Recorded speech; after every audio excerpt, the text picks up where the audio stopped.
Hey everyone, I'm here with my good friend Johnny. We're really happy to announce a brand new documentary series called Lo-Fi Docs, where we highlight really interesting stories.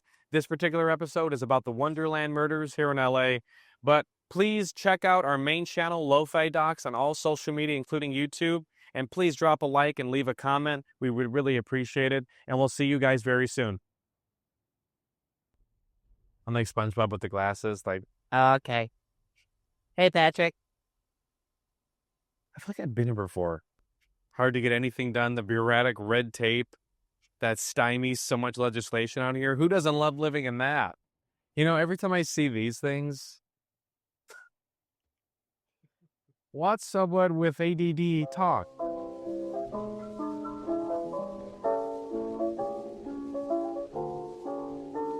So we are heading towards Laurel Canyon, where the Wonderland gang had their primary, if not only residence, on Wonderland Avenue. It sounds completely made up, but it actually is called Wonderland Avenue. And the Wonderland gang were this sort of ragtag bunch of different walks of life people that were all being led by the gang's leader, Ron Lanius. And their drug of choice was, because it's the 80s now, was cocaine. And this was the late 70s, early 80s. They became acquainted with, and he was one of their, I guess you could say, confidants in a way, but certainly one of their customers was John Holmes. John Holmes, famous porn actor of the late 60s and 70s, and had pretty much been on a downturn because of his drug addiction. In fact, his career was so well known that the film Boogie Nights was actually loosely based on his life. But anyway, so John Holmes he would go to this very house that we're going to, and he was a close friend of Eddie. Well, I shouldn't close friend, but he was also a hangers-on for Eddie Nash. So Eddie Nash was also in the drug business, and he was also acquainted with many of the, mafiosos of the day out here. And John Holmes, who, again, would oscillate between these people, and I'm sure many other people, he became indebted to the Wonderland gang because he was buying so much of their drugs, he owed them a lot of money, or at least a good amount. So John allegedly concocted a plan with the Wonderland gang, with Ron Lanius, and several other members of the gang to go to Eddie Nash's house and steal said jewelry, money, and drugs. John Holmes went to Eddie Nash's mansion and left open the day of the burglary. Now, this is 2 days before or so of the actual Wonderland murders. He went to Eddie Nash's house, left open a sliding door, left it unlocked, and then that very night, members of the Wonderland gang went to his house. Eddie Nash was there along with his security guard of sorts, or his underling, and they bound Eddie Nash as well as his security guard, robbed him of his jewelry, money, drugs that he had at the house, which apparently was substantial. And they apparently further embarrassed Eddie Nash by making him beg for his life, which he took, as I think many people would, he took that very seriously and personally, because Eddie Nash was a very revengeful person, as I read. So they let him live, they walked away, and Eddie Nash became incredibly furious and just wanted to know who was responsible for this. And apparently, I think the next day, the very person that was also held and bound with Eddie Nash said that he saw John Holmes with a piece of Eddie's jewelry on, walking somewhere, and said, hey, listen, Eddie had something to do with this. Or sorry, John had something to do with this. So they brought John Holmes back to Eddie Nash's mansion, and along with a witness present, they essentially tortured him and said, what happened? We know he has something to do with this. Who was it? And John eventually said, hey, listen, it was the Wonderland gang. They live. They're at this house. They're the ones who did it. They're the ones who robbed you. And Annie Nash allegedly was like, okay. He apparently was going. He allegedly was going to kill John Holmes, but said, actually, you know what? I'm not going to kill you. I'm going to actually make an example out of you. So apparently, he sent henchmen over to the Wonderland house that we're almost near now, along with John Holmes, allegedly. And John Holmes let the henchmen into the house because, he was, a friend of them. They had no reason to think he would be doing anything duplicitous. There's a word for you. And it was nighttime, so this was July 1st, 1981. 3:00 in the morning. These 4 henchmen show up at this very home, and their 5 intended targets were actually not all there. 3 of them were, including Ron Lanius, the head of the Wonderland gang. And with metal pipes and claw hammers, savagely beat 5 people, 4 of them to death. One person, Suzanne Richardson, who was actually the wife of, I believe, Ron Lanius. She actually sustained permanent amnesia and significant physical limitations throughout the rest of her life. But she actually managed to live. But since she had no memory of what happened, she could not pinpoint or explain who was responsible, let alone remember what happened. So we're actually here. This is Wonderland Avenue and Wonderland Park Avenue. So over here to the left now I've actually never been here before. This is the hills of LA. Obviously very narrow streets. So one car going one way, the other way, you have to wait and yield. So we're going to attempt now to actually see if we can park here for a second, because like I said, these streets are incredibly narrow. So us idling for too long is probably not going to work, and we can't pull in someone's driveway because that's also not going to work either. It's actually on our right. So the address is, I'm not going to say the address. You guys look it up. It's right there. This one right here, the white one.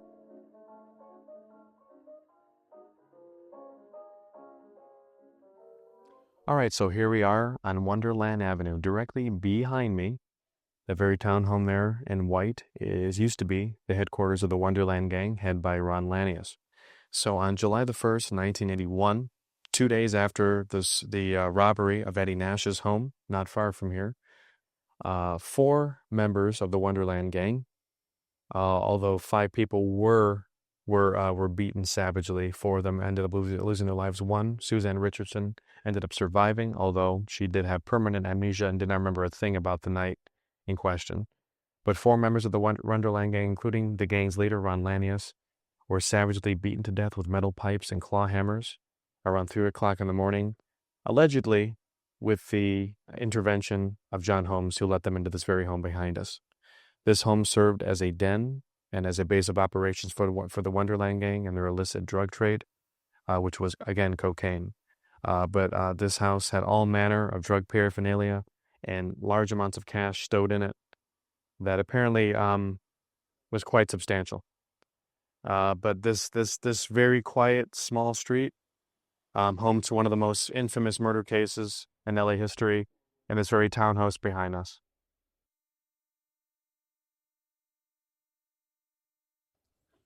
Hello. Hi. Did she come out of that house? She come out of that house? Maybe. Want to ask her really quick? Oh, sorry. Sorry about place. All right, so we were told to leave. We were attempting to get more establishing shots of the building, and this is a residential street, so people live here, and we respect that. So we got what we needed anyway. But yeah, it's much like the John Sowden house of the Dahlia case.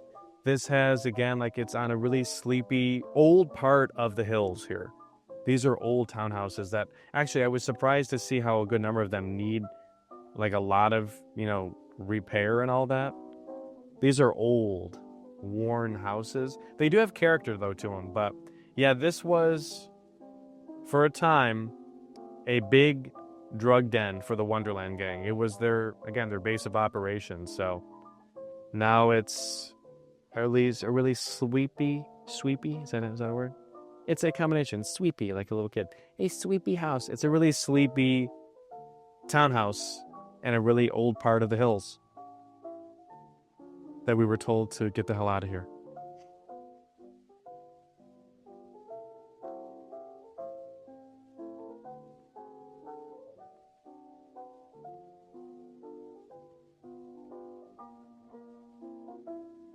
Have a blessed day, ma'am. You look great. So we're going downtown again. There's a lot of things that happen down there, don't you know? So we're going downtown to the LA Superior Courthouse, or one of them. So the reason for that is this Wonderland case. They had a crap ton of different court cases with this case, trying different people that they tried to hold accountable for the respective murders of the 4 people that lost their lives that day, and they never were able to have any charges that sticked. Of the 2 major players that were considered high-end suspects in this case, Eddie Nash and John Holmes, none of them, with the exception of, I'm sure we just added 3 minutes onto our time. Perfect. You know, I never understood not really fascination. I always thought, like, tire swings were so... I had a bad experience on one. On a tire swing? On a tire swing. I think it was when I was really small, when I was young. Like, oh, really? Not when you were, like, 2 days ago? Like, you struck yourself? But I think it was they're like big tractor trailer tires, right? So they're gigantic and they have those big wells inside. And I think I fell into it, and I was stuck, and I was just so mortified by the experience. I always kind of just completely avoided them. And anytime they were part of like jungle gym or some sort of, swing set, I always just leered at the thing. Like it was, like they were all the same. Like, I know what you did. Where am I going with this? But yeah, just avoid tire swings, everyone.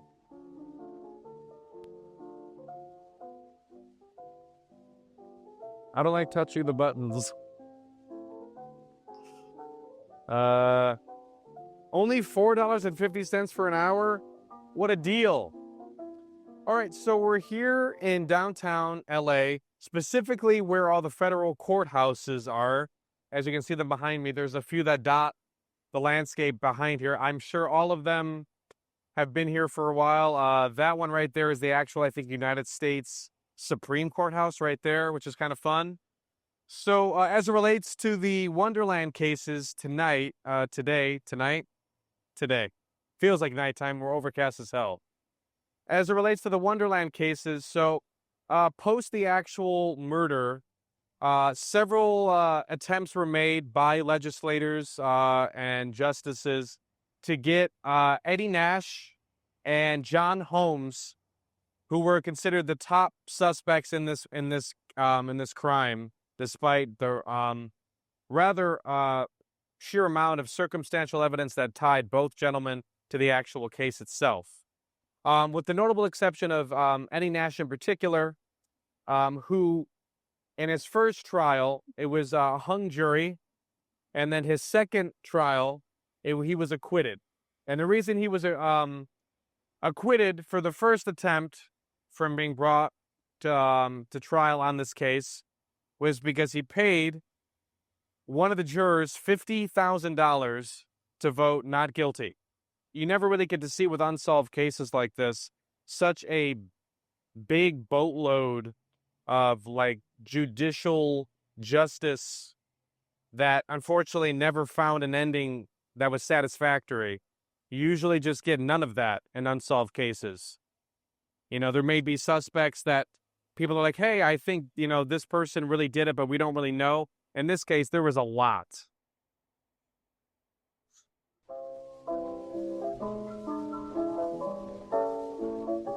Another really interesting thing as it relates to Eddie Nash.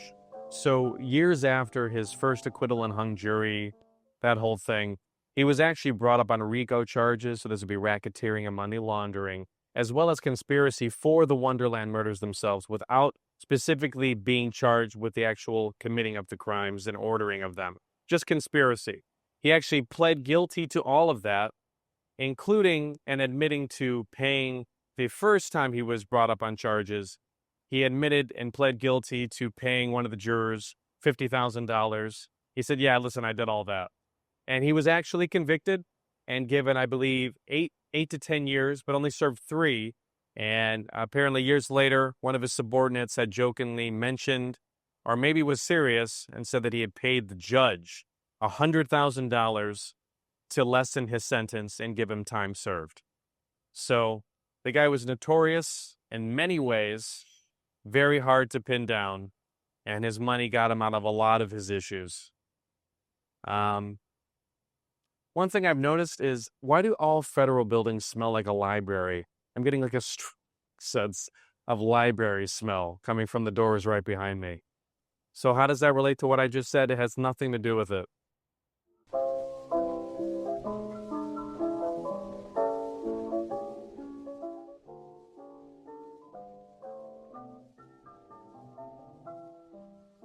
That's the one thing about downtown, is you are going to smell pee. So get ready for it. So for all you travelers out there, if you come to LA, come to downtown especially, you're going to smell pee. That is an old window, by the way. That's old.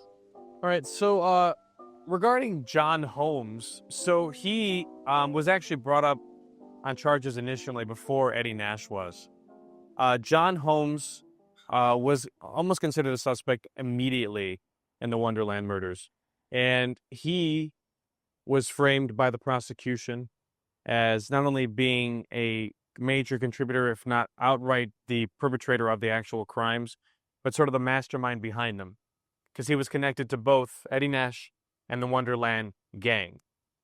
And when he was brought up on charges, he was charged with all of the murders because a palm print of his that belonged to him was actually found on one of the headboards of the victims. And that's what tied him to the actual crime scene itself.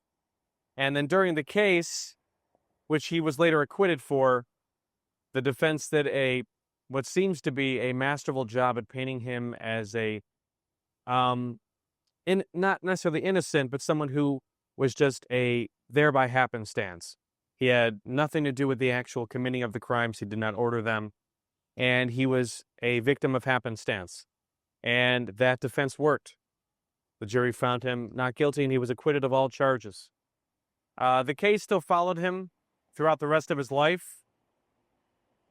He was never able to, he was already on a downward turn in his career, and he was never able to recover from that. And unfortunately, or some would say fortunately, he died a relatively early death in the late 80s. But he was considered a high-end suspect in this case. He certainly was implicated and certainly was involved. But he was never formally charged, or at least successfully charged in this crime. That's all I got, man. I don't know. It's where they stable the horses if the cops go in and shit, right? They have to keep those horses somewhere, In case you don't know what a horse sounds like when it's walking, I can actually peer inside. I'm actually going to. What if when I looked at... Well, I'm just going to do it. Yeah, it's just a walk path. And the heart of the justice system of LA is right here, where so many famous cases, infamous, famous, have all come through these doors, including elements of the Wonderland murders. But no one was ever formally held responsible for murder. That happens... one time is enough, right? So, but in this case, still unsolved. And, you'd like to think that, I don't know where I'm going with this, but you'd like to think that if you were ever to be a victim of something like that, not that you'd ever think about it in your final moments because you have many other things on your mind, but you'd like to think that if you were the victim of a violent crime like that at the very least, you'd be able to be the people that were responsible would be held accountable. But I think we've known far too often in many different instances, just in this country alone, that unfortunately is not always the case. That's depressing to think about, isn't it? That's what I'm here for. Optimism.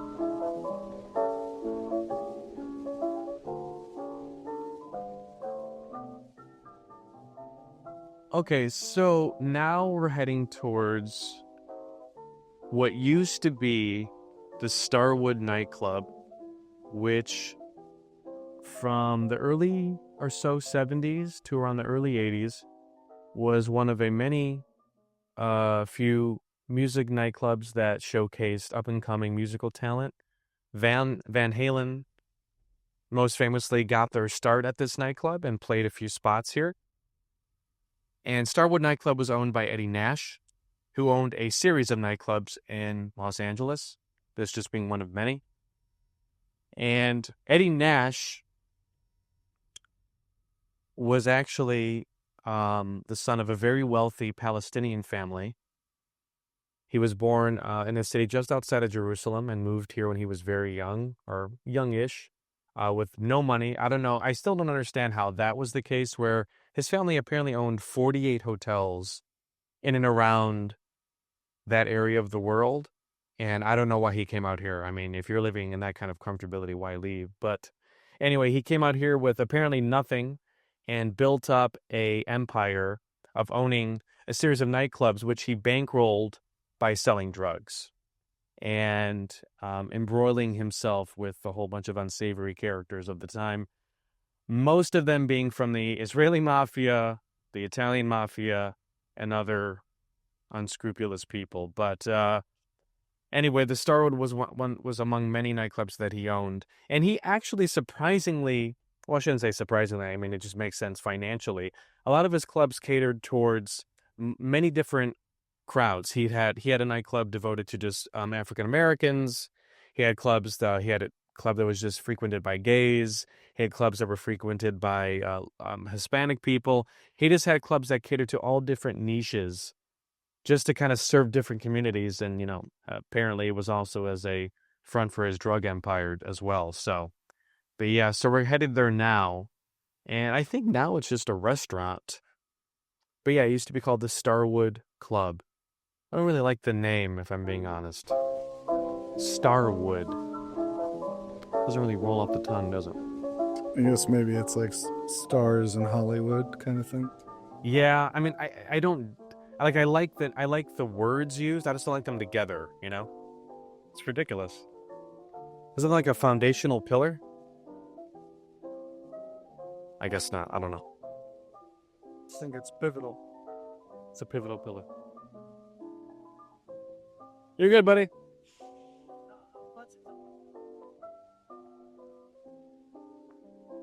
All right, so we're back here in, you guessed it, West Hollywood. How does this relate to the Wonderland Murders? Well, rather loosely, but directly behind me used to be what was back in the 70s and early 80s, the Starwood nightclub, which a lot of musical acts got their start, including Van Halen, most famously.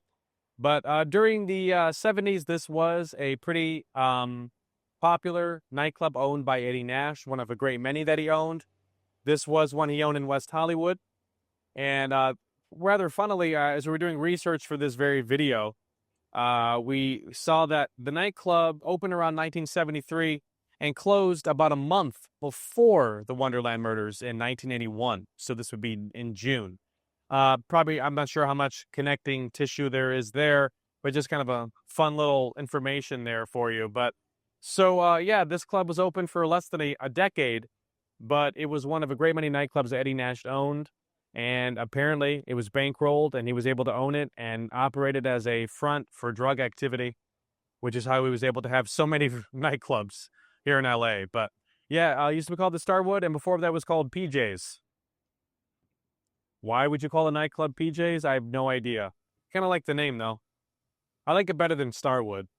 PJ's sounds kind of like, fun. Let's go to PJ's. All right, thank you very much for checking out our Lo-Fi Docs episode of the Wonderland Murders. We had a lot of fun making it. Be sure to leave a like and a comment below, and also a dislike if that's, your thing. Some of you have been doing that. We've noticed. We know that. We see you. Anyway, please check us out on our main channel, on all socials, and on YouTube as well. We'll see you guys in the next one.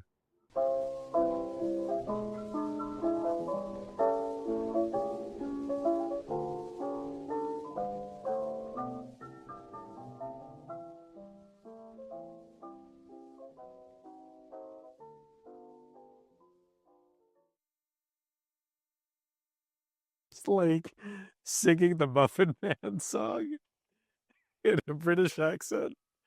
It was before that too, but like before we got the phone, just like talking, and I'm like, "Gee, you dude," and then as we're on the phone, I'm just like,